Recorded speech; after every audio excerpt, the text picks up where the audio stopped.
Graça e paz, meus irmãos, queridos, meus irmãos, é um prazer estarmos aqui mais uma vez para junto compartilhar essa mensagem. Eu deixei meu número aí no link aí desse vídeo.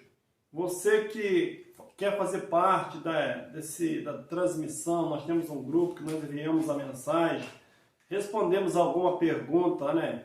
E algumas dúvidas. Se a gente não sabe, a gente vai buscar e o intuito é que a gente possamos crescer junto na graça e no conhecimento. Você que não é inscrito ainda no nosso canal, escreve lá, dá um joinha, compartilha essa mensagem. Nós somos aqui de Unamar, Cabo Frio, e é sempre um prazer falar com você. Amém? Nós estamos aqui nesse tema hoje. Quem tem véu não vê o reino. Eu vivi muito tempo, meus irmãos, trabalhando, esforçando, lutando, segunda, terça, quarta, quinta, naquela correria, buscando o reino de Deus. E nunca entendi que o reino já era aqui, o reino dos céus veio para a terra. Então hoje a gente olha para nossos irmãos, esforçando, correndo, buscando a Deus para que um dia eles possam ir para o reino de Deus.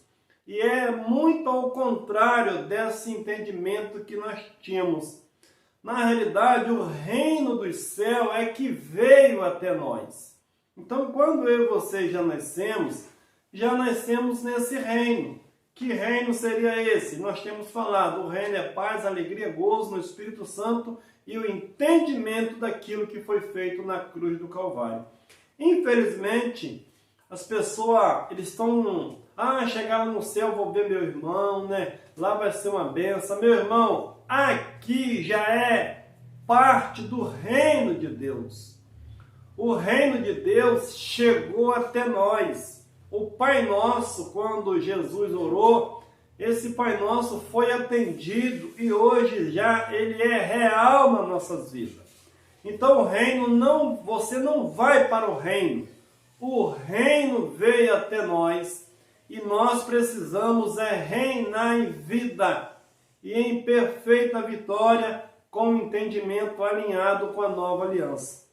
Se o reino dos céus chegou aqui, onde é o céu? O céu, a eternidade é lá. Mas a extensão da eternidade chegou até nós. Você não precisa morrer para você ir para o reino dos céus. Você pode usufruir esse reino que chegou até nós. Quem tem véu não vê o reino. Então, se você estiver ouvindo essa palavra e você chegou agora nesse canal e não tem entendimento do que eu estou falando, você precisa voltar atrás em alguns vídeos para você entender que o evangelho que nós pregamos não é mistura de lei, graça e mandamento. É o novo pacto que foi feito no sangue de Cristo. 2 Coríntios 3,13 que diz assim: E não somos como Moisés, que trazia um véu sobre o rosto, para que os filhos de Israel desvanecesse. Mas o entendimento lhe ficou endurecido, pois até o dia de hoje a leitura do velho pacto permanece, o mesmo véu não lhe sendo revelado que em Cristo ele foi abolido. Então, Paulo está dizendo que eles não eram como Moisés. Paulo fazia parte da lei, mas quando o evangelho foi revelado para ele, ele já entendeu que ele já não fazia parte mais de Moisés. Ele está dizendo, nós não somos como Moisés, porque a lei não esclarecia, a lei era um ministério de condenação e morte e era um véu, eles não tinham entendimento, eles andavam pela lei, mas não tinham entendimento da graça, porque era o primeiro pacto. Então Paulo está dizendo aqui, sim, até o dia de hoje, o verso 15, sempre que Moisés é lido, um véu está posto sobre o coração deles. Então, lê Moisés ou lê toda a antiga aliança. Quando a antiga aliança era aberta, ali significava que era a lei, era o mandamento, era o pacto que foi gerado em Moisés. Então, todas as vezes que alguém abria o livro da lei, estava abrindo o livro de Moisés, estava abrindo a velha aliança. Então, todos aqueles que liam Moisés, ele estava com véu sobre o rosto, não tinham entendimento da graça que veio através de Cristo. Verso 16: Contudo, convertendo-se um deles ao Senhor, é-lhe tirado o véu. Então, se alguém se convertesse a Cristo, saísse da lei de Moisés e entendesse o evangelho que Cristo trouxe depois da cruz, um novo pacto, esse alguém, ele se convertia ao Senhor. Ele mudava de mentalidade, sofria uma metanoia e ia ver realmente a graça de Cristo. Verso 17. Ora, o Senhor é Jesus de Nazaré? Não. O Senhor é o Espírito. E onde está o Espírito do Senhor, aí a liberdade. E o verso 18. Mas todos nós, com o rosto descoberto, refletindo como um espelho a glória do Senhor, somos transformados de glória em glória na mesma imagem como pelo Espírito do Senhor. Então Paulo está dizendo, quando alguém deixava aquele entendimento das leis de Moisés e fixava na graça, naquilo que Cristo trouxe, fazia parte do novo nascimento, da nova criação de Cristo, essa pessoa ela ia crescendo a cada dia, tendo a imagem perfeita do Espírito, de Cristo. Então hoje, quando a gente lê Malaquias 3,10, véu na cabeça, toda lei, se você for ler lá, voltar para o antigo pacto, você está sem entendimento. Você pode ler a lei, você pode ler tudo, mas se você tiver o entendimento que ali é um caminho velho, tudo bem. Agora, quando você lê levando o povo para lá, para aquele caminho velho e deixando o caminho novo, você está com véu na cabeça. Todo aquele que, Malaquias 3,10, cobra dízimo hoje, olha aos 10 mandamentos, olha a lei, tudo está com véu. Meus irmãos,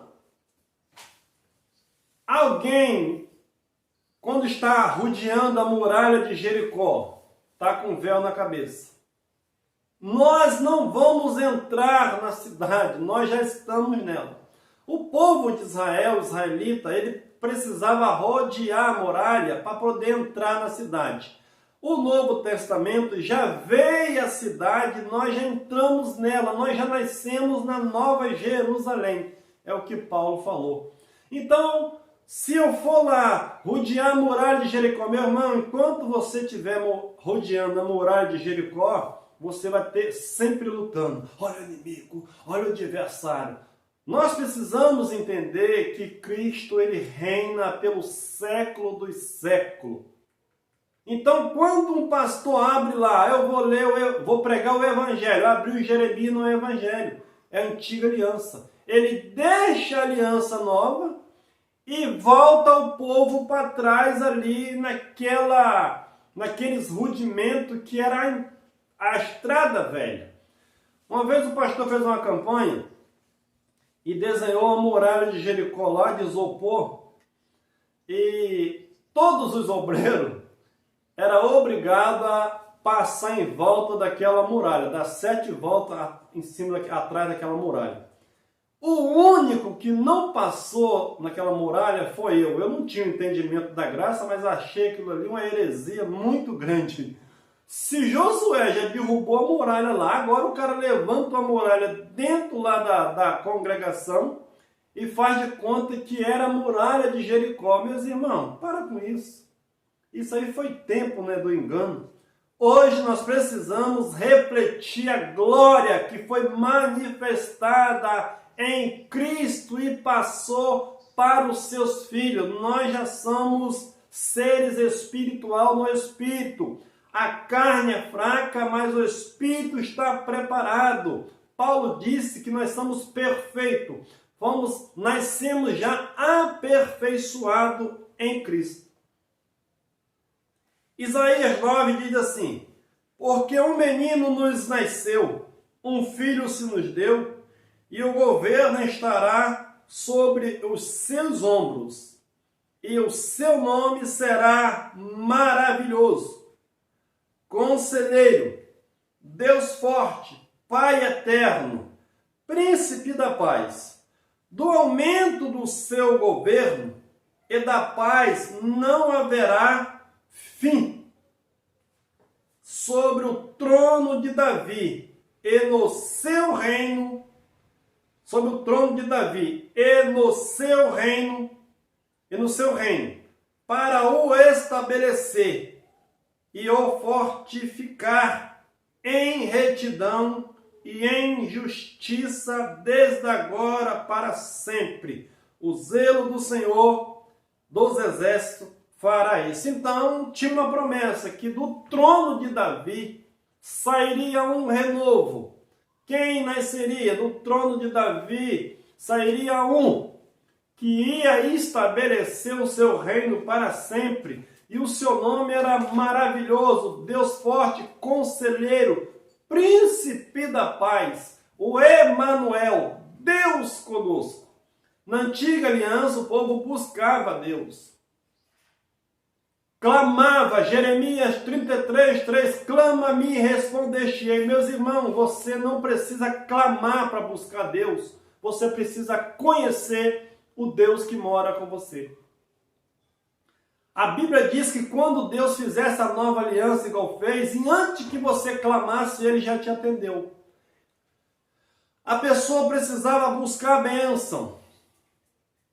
Quando Jacó saiu lá, corrido do seu irmão, porque a bênção foi sobre ele, já era um propósito de Deus, Jacó, sem entendimento, ele botou aquela pedra na cabeça e ele invocou o nome do Senhor. Mas ele já tinha sido abençoado e antes que viesse. Então Jacó ali, ele fez a parte dele. Ele invocou o nome do Senhor e ele fez um voto. Se o Senhor me abençoar, eu darei o dízimo de tudo. Mas hoje no Novo Testamento, em Efésios 1:3, diz que o Senhor já nos abençoou com toda sorte de bênção. Você não precisa fazer voto para Deus te abençoar. Você já é um abençoado. Só falta você tomar posse daquilo realmente que Deus já deixou como herança. Quando você chega na casa do seu pai, você pede água a ele, você pede para abrir a geladeira, ou você já entra lá e pega o que você quiser. Assim somos nós hoje. Nós fazemos parte de Deus, estamos com Ele, Ele mora em nós. Então você toma posse daquilo que Ele já deixou para você, porque a bênção já foi derramada sobre nós. Nós já nascemos abençoados, mas com a mente fraca, perdida no entendimento, na religiosidade e a ensinar que nós precisamos buscar a Deus para receber a vitória. Você precisa entender que Deus é seu pai, você é filho dele e o filho tem herança. Mas se não, então, não, irmão, filho é aqueles que andam com o pai, que obedece o pai, que anda junto com o pai, que quer a vontade do pai. Esse é filho. E os outros são filhos, mas sem entendimento. É filhos rebeldes, que está sempre vacilando e pisando na bola, está sempre corrigindo e nunca usufrui da herança que o pai deixou. Abacuque 2:14 diz assim: pois a terra se encherá do conhecimento da glória do Senhor, como as águas cobrem o mar. Abacuque já vivia pela fé, porque a fé do Antigo Testamento é uma fé muito diferente do Novo Testamento. Todos os heróis da fé, eles ultrapassaram a barreira. Eles já viram a bênção. Ele esperava por essa cidade que nós já moramos nela hoje. mas eles alcançaram pela fé. Eles não viveram por vista, mas viveram por fé. E Paulo diz, quando vier a fé que é perfeita, a fé perfeita só acontece depois do pacto com Cristo. Porque antes o povo buscava essa fé, se permanecer firme até o fim. Então essa bênção era buscada. Vai, a tua fé te salvou, a insistência. No Novo Testamento não. Deus já derrama tudo em nós e agora falta você colocar para fora tudo aquilo que Ele já colocou em você. O que falta é você abrir o entendimento, tomar posse e regozijar com aquilo que o Senhor fez. Mas para isso precisa entender um pouco, né? Mateus 3, irmão, 2 diz assim, dizendo, arrependei-vos, porque é chegado o reino do céu. Mateus 3, 2 diz que naquele dia apareceu João Batista no deserto da Judéia, dizendo, arrependei-vos, porque é chegado o reino de Deus.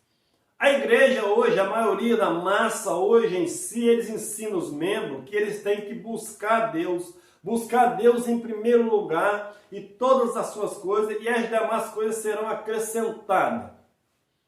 O reino já veio. Lá no século I, no ano 30, ali o reino se manifestou. Reino de Moisés, antiga aliança, e agora vem o reino de Cristo. E ele estava dizendo que é chegado o reino de Deus. Fala para o seu irmão aí, fala para aquele seu amigo que ele não vai para o reino já veio, ele precisa tomar posse desse reino. Mateus 4,17 diz assim, desde então começou Jesus a pregar e a dizer, arrependei-vos, porque é chegado o reino de Deus. O reino já chegou, vai vir? Ou você vai para o reino? Mateus está dizendo que Jesus disse, arrependeis, todos aqueles que estavam no antigo pacto, porque ele veio o resgatador de Israel, eles tinham que se arrepender, crer em Cristo, sair do pacto do animal para crer no sangue que seria derramado. O reino de Deus é chegado. Então, naquela época, o reino é chegado. Então, hoje as pessoas estão buscando, irmão, você tem que andar certinho, senão você não vai entrar no reino do céu. Teologia furada. Mateus 10, 7, que diz assim, e indo pregai dizendo, quem está falando isso? Cristo que falou. E Mateus escreve. O que Mateus escreve? O que Jesus mandou falar. E de pregai dizendo, é chegado o reino dos céus. Alô? O reino dos céus já chegou há 12.000 anos atrás. Você não vai para lá, você já está. Cristo cumpriu Daniel 2. Irmão, Daniel 2 é uma revelação do reino de Deus que ia estabelecer depois daqueles governos que o rei Nabucodonosor teve um sonho que ninguém decifrou lá no palácio. E só sobrou Daniel, todos aqueles adivinhos iriam morrer. Mas tinha um homem ali que ele orou a Deus, tinha fé da antiga aliança, buscava a Deus, porque Deus só se revelava quando alguém clamava. Hoje você não precisa clamar para Ele te revelar, você precisa entender e ouvir a voz dEle, porque Ele mora em você. Daniel 2 diz assim, 38, em cuja mão Ele entregou os filhos dos homens,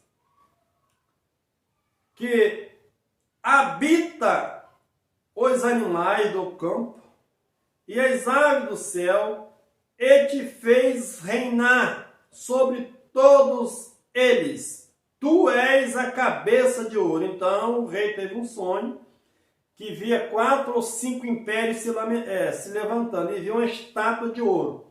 E nessa estátua você conhece que havia cabeça, pé, muitas figura de linguagem representando o reinado. Um dia a gente pode falar de cada parte dessa estátua que representava os governantes que se iria levantar. Então, o primeiro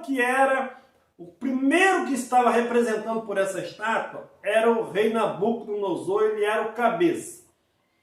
Depois de ti se levantará outros reinos, inferior ao teu, e um terceiro reino de bronze, o qual terá domínio sobre toda a terra habitada. Não tinha nem Brasil ainda. As pessoas têm fome de dizer, olha, e quando esse evangelho for pregar em todo mundo? Toda a terra habitada. Então, sobre toda a terra, naquela época, terra habitada. E haverá um quarto reino, forte, como ferro. Então, Nabucodonosor era um, segundo, terceiro, agora tinha um quarto reino e era como ferro. Porquanto o ferro esmiuça e quebra tudo. Como o ferro quebra todas as coisas, assim ele quebrará e esmiuçará. Quando ao que viste dos pés e dos dedos, em parte de barro, de olheiro, em parte de ferro, isso será um reino dividido.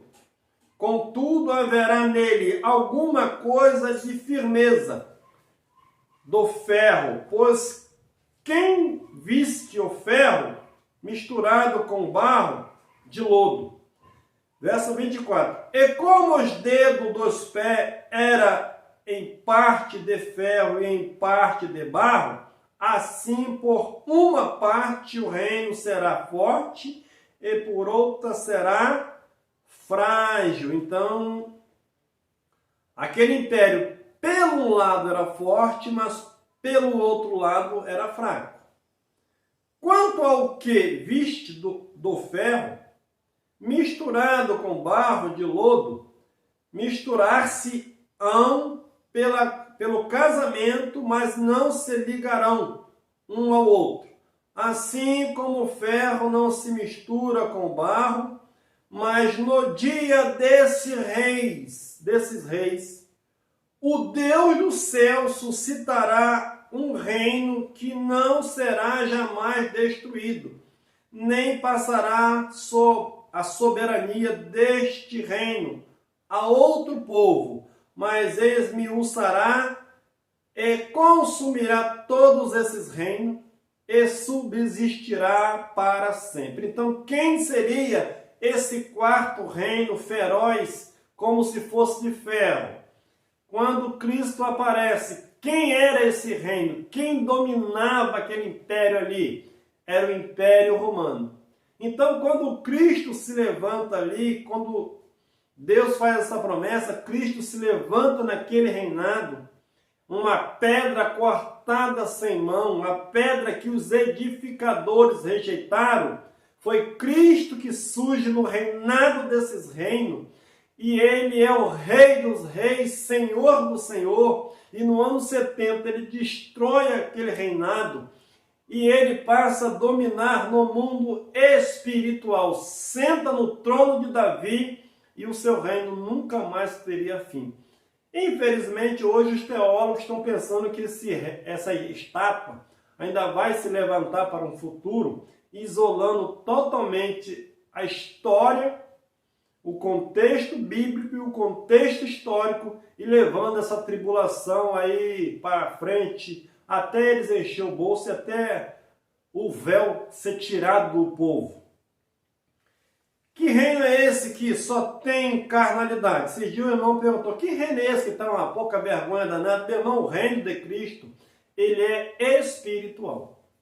Se você não entender que o reino é espiritual e você é carnal, e quando você morre, o corpo dessa sepultura e o espírito volta para Deus, esse espírito precisa reinar em vida. Esse espírito tem um rei, é o Rei dos Reis. Ele está sentado no trono espiritual, e você está reinando com esse rei no mundo espiritual. Romanos 12 diz assim: 1. Rogo-vos, pois, irmão, pela compaixão de Deus, que apresentei o vosso corpo como um sacrifício vivo, santo, agradável a Deus, que é o vosso culto racional. Como você vai apresentar o seu corpo para Deus santo? É um culto racional.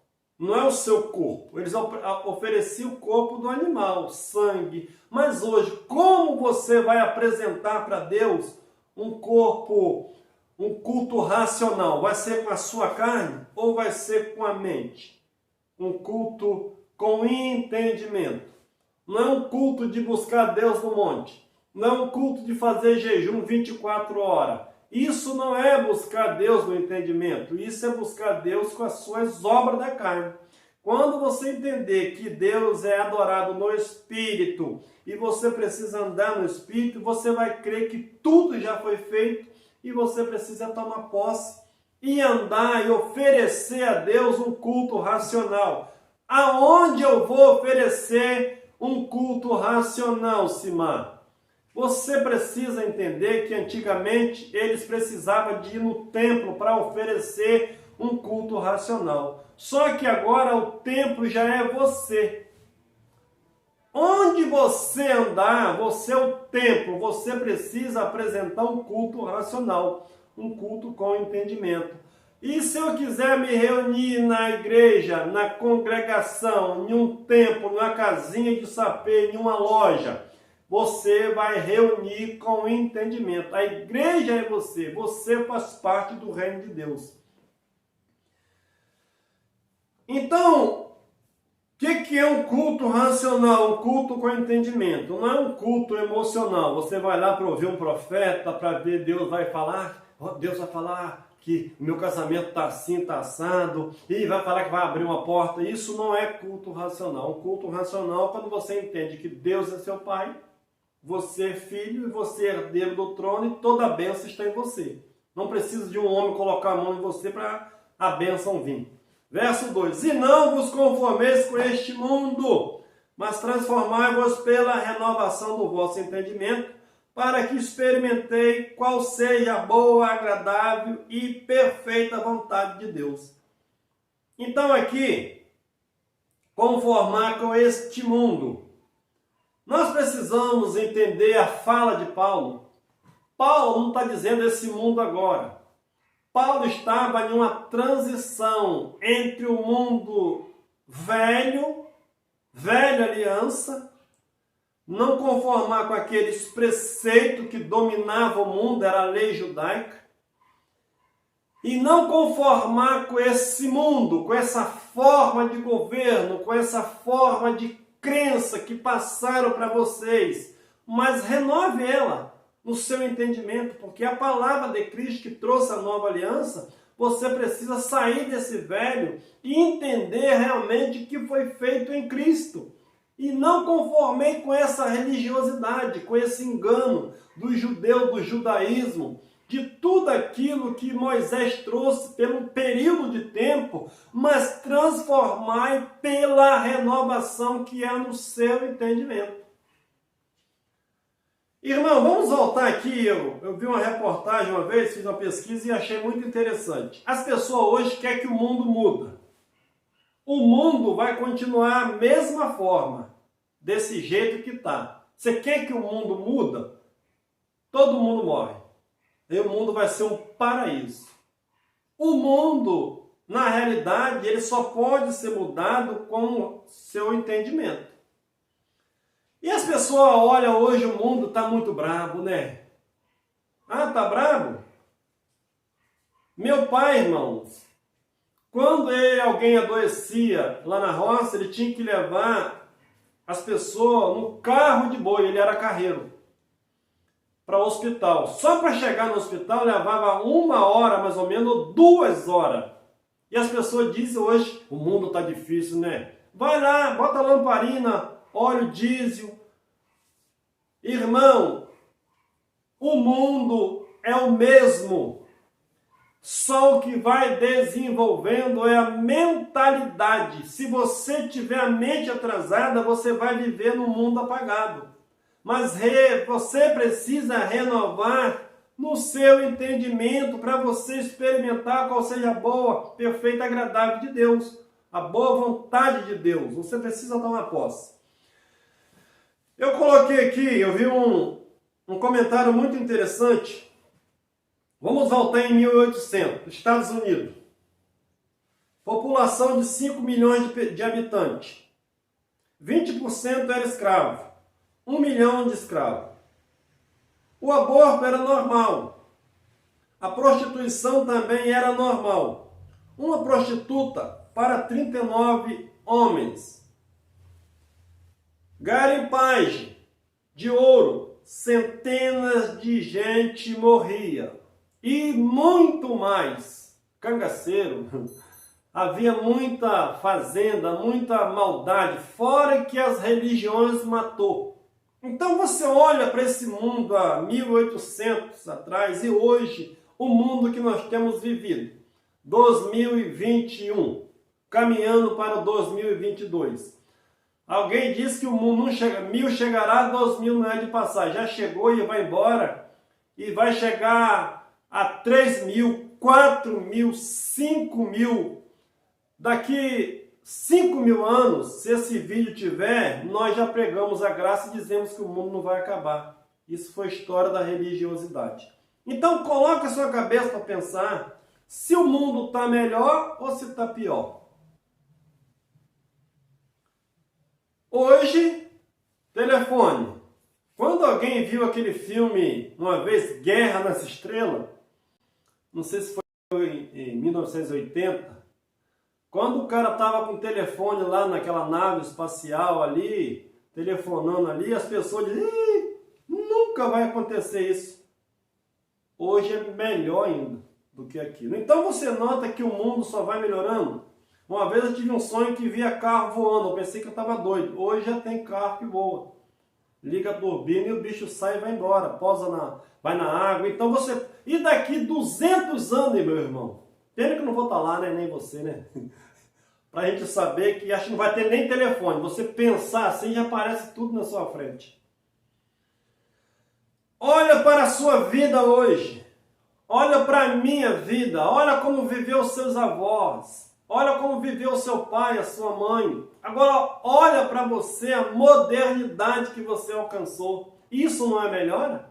O mundo só vai melhorar quando você melhorar a forma de você ver as coisas. Os discípulos, meu irmão, eles estavam naquela transição da velha aliança para a nova.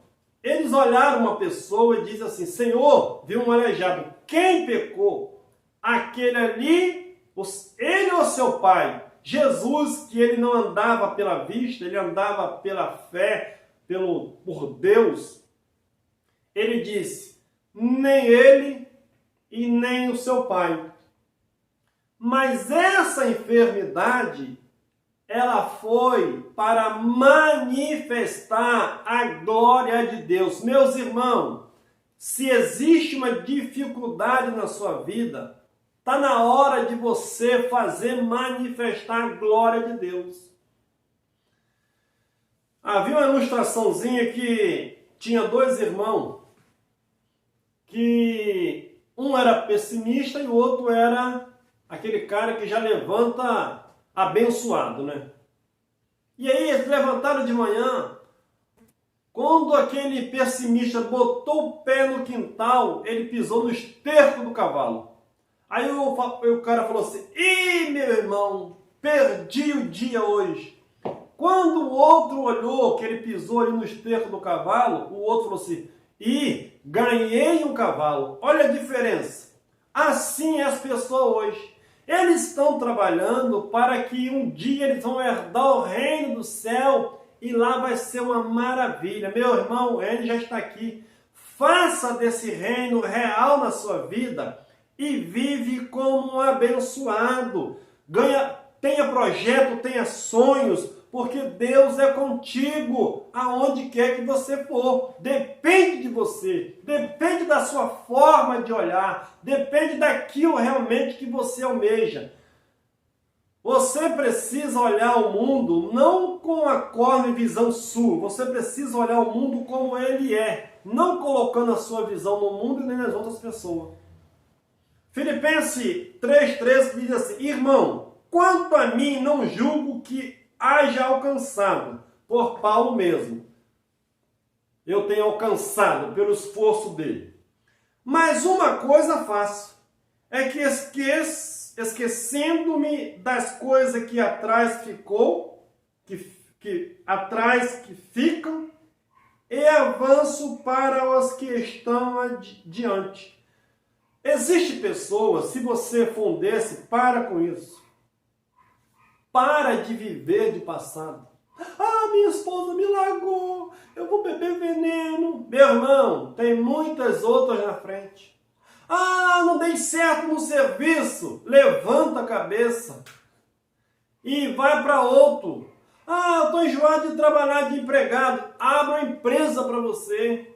A dificuldade existe, mas se você se fizer fraco no dia da adversidade, a sua força vai ser nada.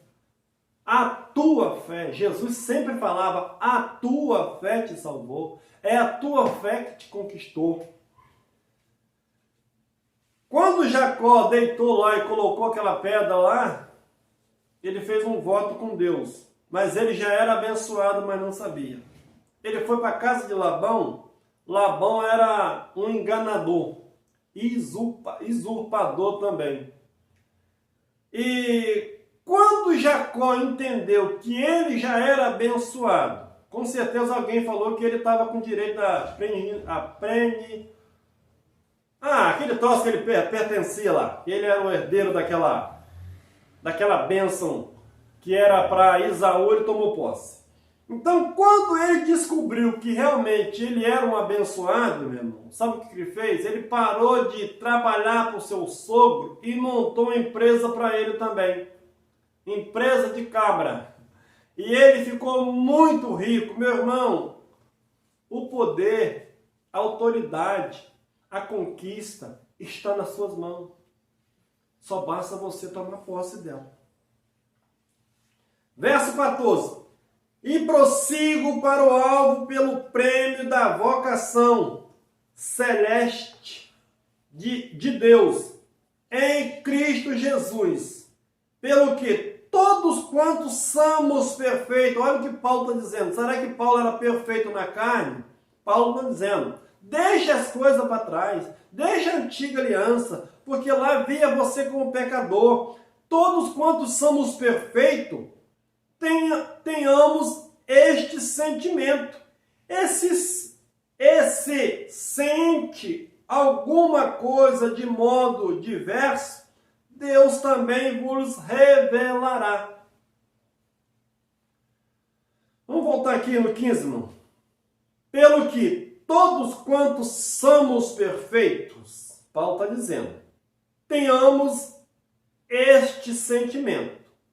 Hoje as pessoas não vivem felizes porque têm sentimento de culpa. Eu sou muito pecador, eu sou um desgraçado, eu sou um atribulado. Paulo não. Paulo entendia que o homem carnal era falho, mas o homem exterior, esse homem era perfeito. E se você não entendesse que você é um ser perfeito no espírito, você nunca vai ser um vencedor. Vamos continuar aqui. E se sente alguma coisa de modo diverso, Deus também vos lo revelará. Então Paulo está dizendo, olha, todos quantos somos perfeitos, temos essa certeza. Agora, se alguém sente ao contrário, Deus também vai revelar para essa pessoa que ele é perfeito em Cristo. O verso 16. Mas naquela medida de perfeição, a que já chegamos, nela prossigamos. Será que Paulo era perfeito ou Paulo já tinha alcançado o entendimento perfeito no Espírito? e era para permanecer ali. Hoje o mundo diz que quando chegar lá, Deus vai revelar tudo. Meu irmão, Deus já revelou, está tudo na palavra. Só basta você crer. Efésios capítulo 2, irmãos.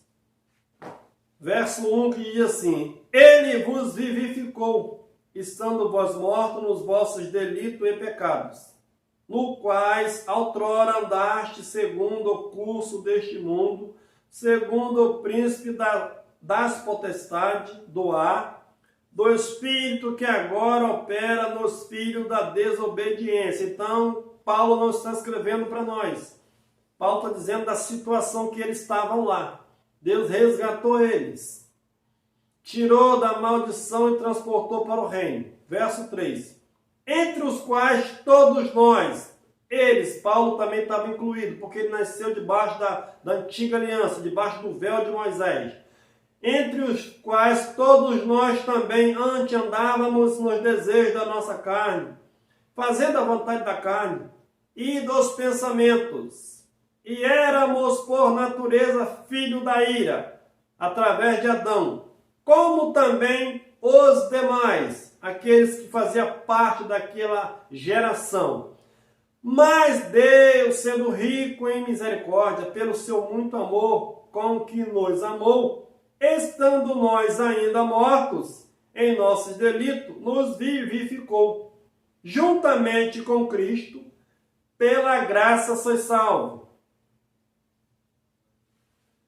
E agora o que Deus fez com eles? Já tinha implantado o seu reino, ressuscitou eles ali, tirou do império das trevas, da lei de Moisés e transportou eles para o reino do seu Filho. E o verso 6, e nos ressuscitou. Opa, os crentes estão pensando que ele vai ser ressuscitado ainda. Alô, a morte já foi morta. Morte hoje é só física e vai ser toda a vida. Enquanto existir terra, essa morte, todos vão passar por ela. Não tem jeito. Agora, a morte espiritual, Cristo venceu na cruz. E ele já não morre, você também já não morre mais espiritual. Não tem ninguém dormindo. A ressurreição aconteceu no último dia do ano 30 ao ano 70. E nos ressuscitou juntamente com ele. E com ele nos fez assentar nas regiões celestiais em Cristo. Ele ressuscitou Paulo e aquele povo ali que creu, ou eles estão mortos ainda? Se ele ressuscitou eles daquele e colocou no lugar celestial, no novo pacto, lugar celestial não é mais na lei de Moisés, é na aliança que ele fez, um novo pacto. Isso é um pacto espiritual, um pacto celestial. Cristo tira eles da lei de Moisés e coloca eles num pacto melhor, num pacto espiritual, no mundo espiritual. Para que ele fez isso? Aí sim, Paulo, quando escreveu o verso 7, que ele estava apenas escrevendo uma carta, não tinha versículo. Então ele chega nesse ponto, para que Deus fez aquilo com eles? Para mostrar no século vindouro, preste bem atenção, aquele século era mau, era uma transição da lei para a graça, mas no século vindouro, para mostrar a nós hoje, e daqui 200 anos e 300 anos, o que ele iria mostrar? Verso 7, para mostrar no século vindouro a suprema riqueza da sua graça pela sua bondade para conosco em Cristo. Então, meus irmãos, quando a gente diz que a Bíblia ela já se cumpriu toda, Cristo não escreveu para nós, mas deixou para nós vermos o que foi feito lá para com eles, para mostrar para nós hoje a suprema riqueza de Deus, como Deus foi bondoso com eles, tirando eles daquela lei, daquele império da morte, transportando para o mundo espiritual e hoje nos fazendo conhecer aquilo que foi feito com eles. E nós já nascemos dentro daquele plano que Deus iniciou lá. E quando eu e você nascemos, já nascemos nova criação em Cristo. Nós não nascemos no reino de Adão. Nós não nascemos na lei de Moisés. Nós nascemos na nova criação. Aquele que estava assentado no trono diz: eis que eu faço novo todas as coisas. Não, tem que nascer de novo. Nicodemos precisava nascer, que ele viveu a velha aliança. Nós já nascemos na nova criação de Cristo. Verso 8. Porque pela graça sois salvos por meio da fé. Eles foram salvos pela graça. Nós já nascemos agraciados. Isto não vem das obras, é dom de Deus. Verso 9. Não vem das obras para que ninguém se glorie, porque somos feitos. Se eles foram feitura de Deus, foi feito em Cristo, porque eles tinham nascido em Adão e agora foi feito novas criaturas em Cristo. Quando você e eu nascemos, nós nascemos o quê? Fala para mim. Verso 10. Porque somos feitura sua. Eles eram feitura de Deus. Foi feito em Cristo. Feitura sua. Criado em Cristo Jesus para boas obras, a qual Deus antes preparou para que andássemos nela. Então, eles foi feito feitura de Deus.